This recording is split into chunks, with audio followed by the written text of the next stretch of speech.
인사하고 시작하겠습니다. 주님께서 함께 하시길 바랍니다. 주님께서 함께 하시길 바랍니다.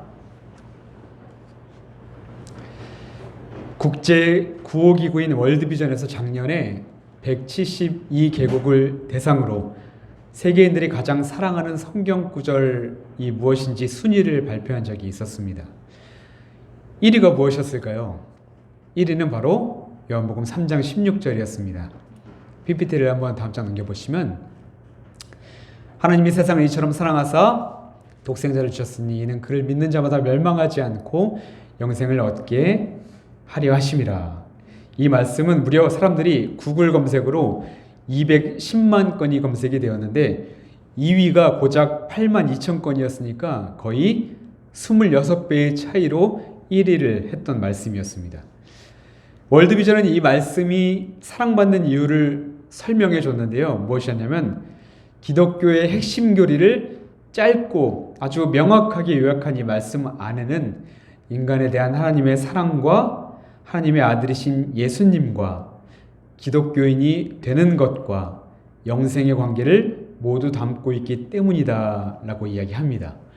이어서 순위 두 번째는 예레미야 29장 11절로 너희를 향한 나의 생각을 내가 아나니 평안이요 재앙이 아니니라. 너희에게 미래와 희망을 주는 것이니라. 그리고 3위는 빌립보서 4장 13절 내게 능력 주시는 자 안에서 내가 모든 것을 할 수 있느니라 였습니다. 그렇다면 한국인들이 가장 사랑하는 성경 구절은 무엇이었나 찾아봤더니 첫 번째가 여호수아 1장 9절 내가 내게 명령한 것이 아니냐 강하고 담대하라 두려워하지 말며 놀라지 말라 내가 어디로 가든지 내 하나님 여호와가 너와 함께하느니라 하시니라. 2위가 이사야 41장 10절 두려워하지 말라 내가 너와 함께함이라 놀라지 말라 나는 내 하나님이 됨이라 내가 너를 굳세게 하리라 참으로 너를 도와주리라 참으로 나의 의로운 오른손으로 너를 붙들리라. 그리고 세 번째는 아까 세계인이 사랑하는 성경 구절 2위에 있었던 예레미야 29장 11절의 말씀이었습니다. 이후에 이어지는 이제 순위의 말씀들도 모두 하나님의 손길과 평안함과 또 하나님의 동행하심을 약속하시는 그런 말씀들이었습니다. 이처럼 많은 신자들이 고난과 역경이 있을 때 하나님이 좀 함께 해주시기를 바라는 마음으로 또한 우리를 도우시겠다는 그 말씀, 그 약속의 말씀을 붙들기 위해서 이 말씀을 보면서 새로운 힘을 얻고 큰 위로와 평안을 얻게 되죠. 그런데 오늘 본문 말씀은 아마 제가 생각했을 때 사랑하는 성경 구절 순위 100위 안에는 절대 들어가지 못할 그런 말씀인 것 같습니다. 본문 34절, 34, 35절을 보면 누구든지 나를 따라오려거든 자기를 부인하고 자기 십자가를 지고 나를 따를 것이니라. 누구든지 자기 목숨을 구원하고자 하면 잃을 것이요 누구든지 나와 복음을 위하여 자기 목숨을 잃으면 구원하리라. 자기 십자가를 지고 따라오라는 것, 목숨을 버리라는 것, 참으로 우리의 마음을 무겁게 하는 말씀이기 때문입니다. 그러나 이 말씀이 정말 우리에게 감동이 되지 않는 말씀일까요? 정말 우리가 사랑하지 못할 만한 말씀일까요? 아니죠. 이 말씀에도 분명히 우리에게 주시는 큰 은혜가 있습니다. 이 시간 우리가 함께 말씀을 살펴보며 오늘 본문이 우리가 사랑하는 말씀의 3위권 안에 들지 못하더라도 이 말씀을 읽을 때마다 큰 은혜를 주시는 하나님의 음성을 듣게 되기를 주님의 이름으로 축복합니다. 아멘. 오늘 본문 마가복음 8장은 예수님의 순환 예고에 관한 말씀입니다. 27절에서 예수님은 제자들에게 이렇게 말씀하시죠. 사람들이 나를 누구라 하느냐? 제자들은 들은 소문대로 대답합니다. 더러는 세례 요한이라고 하고요. 더러는 엘리야라고도 하고요. 또 어떤 사람은 선지자 중에 한 사람이라고 합니다. 그러자 예수님이 이어서 말씀하시죠. 그렇다면 사람들의 생각 말고 너희들은 나를 누구라고 생각하느냐? 다들 망설이고 있을 때 선뜻 베드로가 먼저 대답합니다. 주는 그리스도이십니다. 세상을 구원하실 구세주라는 고백이었습니다. 이 대답으로 베드로는 예수님으로부터 아주 큰 칭찬을 받게 됩니다. 너에게 복이 있을 거야. 너는 반석이야. 내 위에 교회를 세울게. 너에게 천국 열쇠를 줄게. 베드로는 예수님의 칭찬에 하늘로 날아갈 듯 기분이 좋았습니다. 하지만 기쁨도 잠시. 예수님은 그동안 마음에 담아두었던 이야기들을 제자들에게 꺼내놓기 시작하시는데요.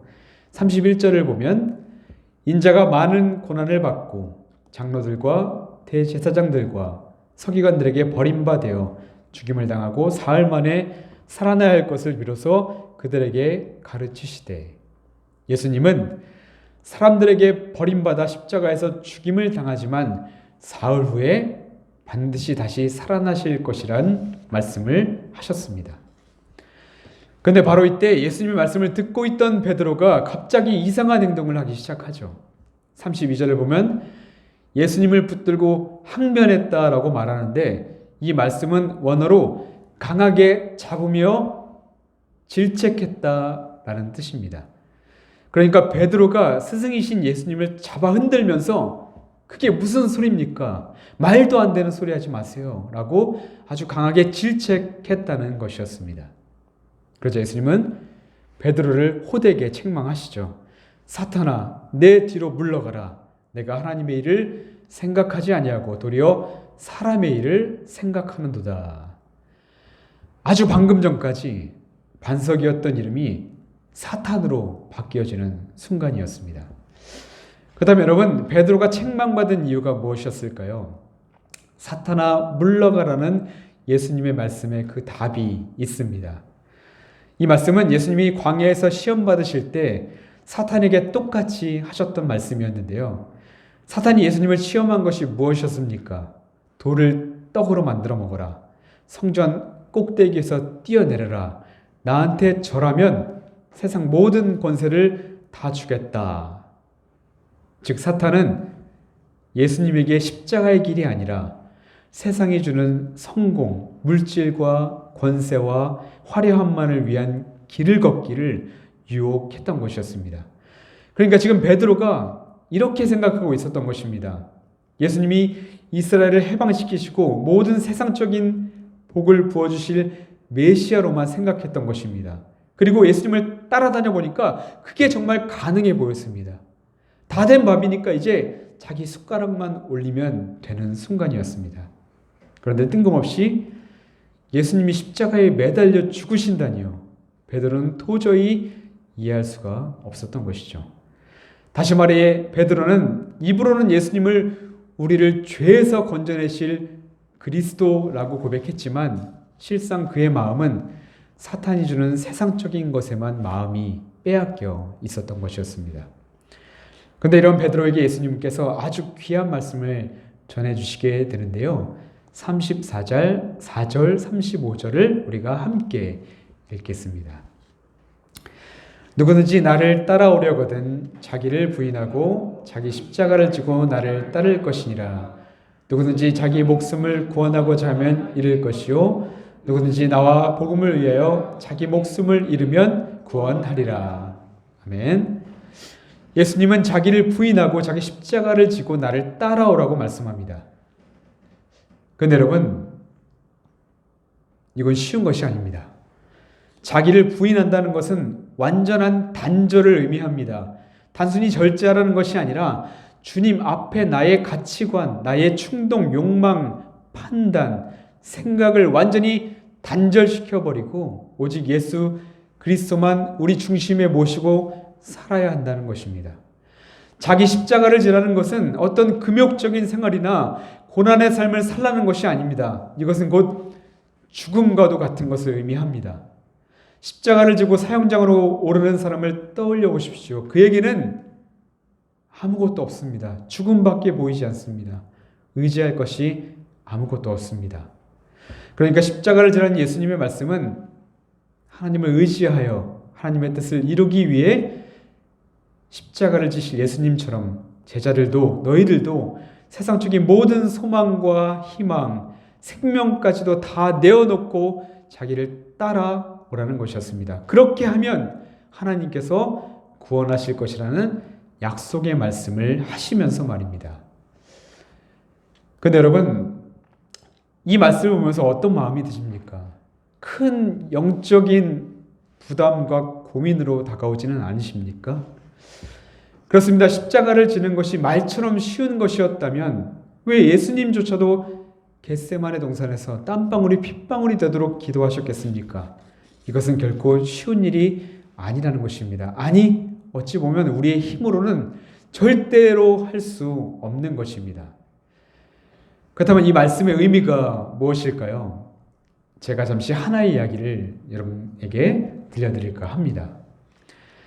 한 천사가 하나님께 탄원합니다. 하나님, 신자들에게 많은 물질과 권력으로 축복해 주시기 바랍니다. 그래서 저들이 하나님 나라를 위해서 힘껏 일할 수 있도록 말입니다. 그러자 하나님이 대답하죠. 아니다. 신자들이 물질과 권력을 가지면 그들은 너무 연약해서 쉽게 교만해지고 타락해버린다. 그래서 물질과 권력을 선한 곳에 사용하기도 하지만 종종 선한 것보다는 엉뚱한 곳에 더 많이 사용하는 것을 내가 보았노라. 그러자 둘째 천사가 하나님께 탄원합니다. 하나님, 그러면 신자들에게 좀 지식을 주십시오. 저들이 뛰어난 지식을 가지면 좀 더 하나님 나라를 위해서 현명하게 살아가지 않겠습니까? 그러자 하나님께서 대답합니다. 아니다. 지식도 사람들을 교만하게 만든다.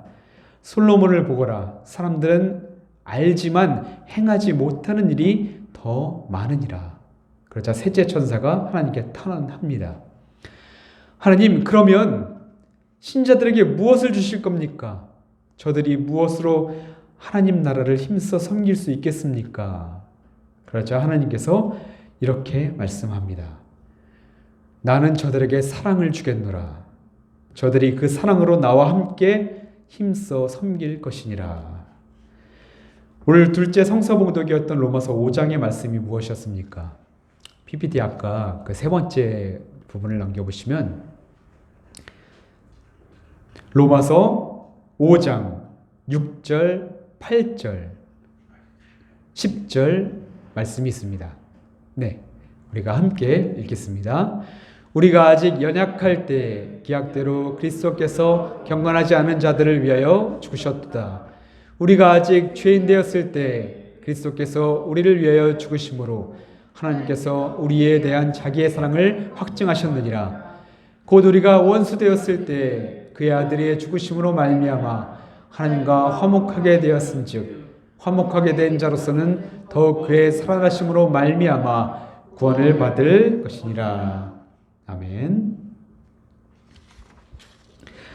여러분, 하나님께서 우리에게 주신 사랑이 무엇입니까? 우리가 연약함에도 불구하고, 우리가 죄인 되었을 때에도 불구하고, 우리가 원수 되었을 때임에도 불구하고 하나님께서 우리를 사랑하셨다는 것입니다. 다시 말해, 우리가 사랑받을 만한 어떤 자격이 있거나 어떤 능력이 있어서, 특별함이 있어서 사랑하신 것이 아니라 우리 스스로 하나님을 떠나 무기력하고 하나님과 원수가 되고 하나님 앞에 괴물이 되었을 그때 하나님께서 사랑하는 아들 예수를 보내셨고 우리를 대신하여 십자가에 죽게까지 하시며 우리를 향한 당신의 그 크신 사랑을 확증해 주셨다는 것입니다.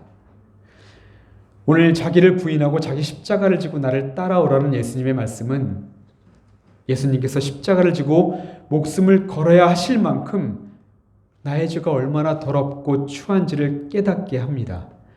내 힘으로 죄를 없앨 수 없고 십자가를 질 능력도 없는 아주 연약한 존재임을 돌아보게 합니다.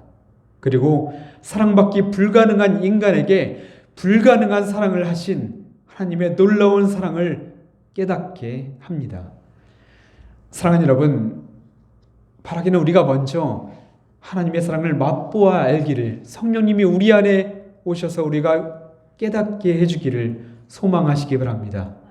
기꺼이 십자가를 지시고 목숨을 내어주신 주님의 사랑이 우리 심령에 새겨지기를 바랍니다.